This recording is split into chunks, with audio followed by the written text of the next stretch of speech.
There's still more to be recovered from this treasure box of cassettes and reels of magnetic tape. The world of Delia Derbyshire is not yet mapped, and who knows what strange landscapes remain to be discovered.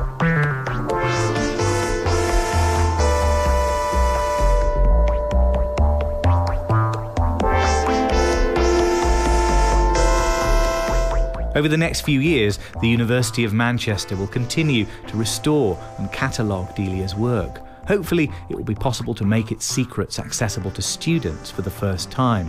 And then the blue veil will be lifted, and that music, that strange music which defies the listener to say when or where or how it was made, will be where it belongs, in the air, moving through time and space. And I think that would surely have pleased her. I think she would think it simultaneously rather wonderful and rather funny. Mm.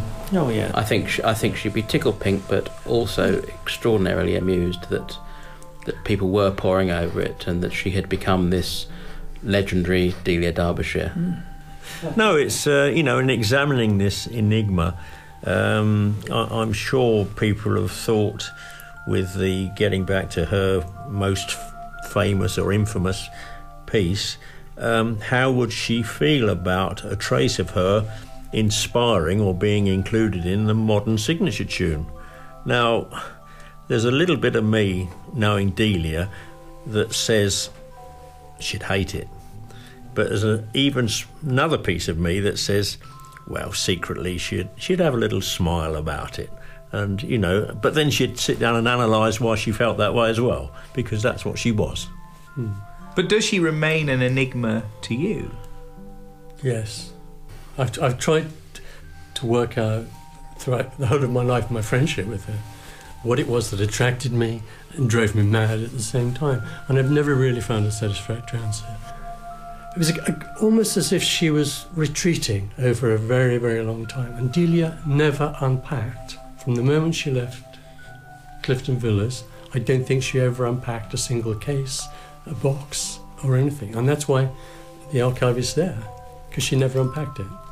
It's almost as though her mind was always in transit, yeah. Which gets me back to she enjoyed the journey rather than the destination. It would be so nice if she could be up there listening to hear you doing this thing. Yeah. She would be so chuffed. So thrilled. Mm.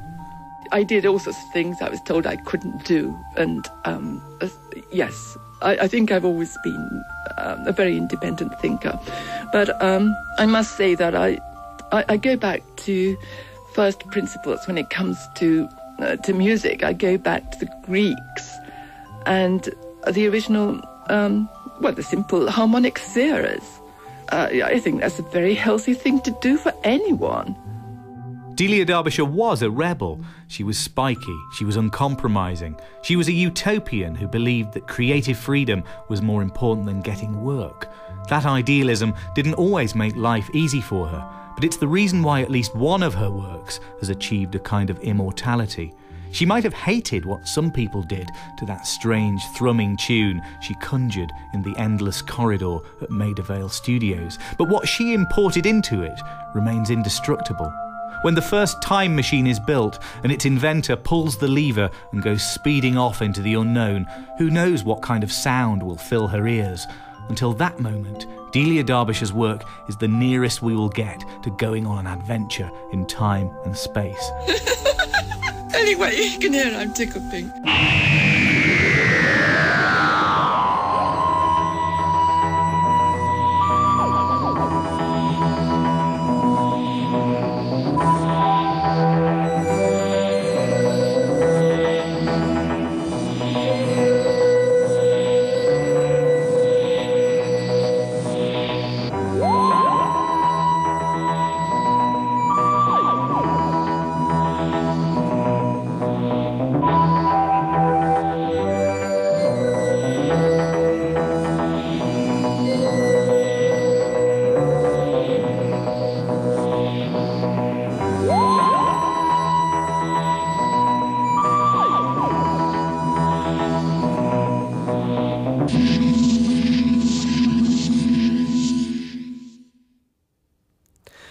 Sculptress of Sound, The Lost Works of Delia Derbyshire, was presented by Matthew Sweet.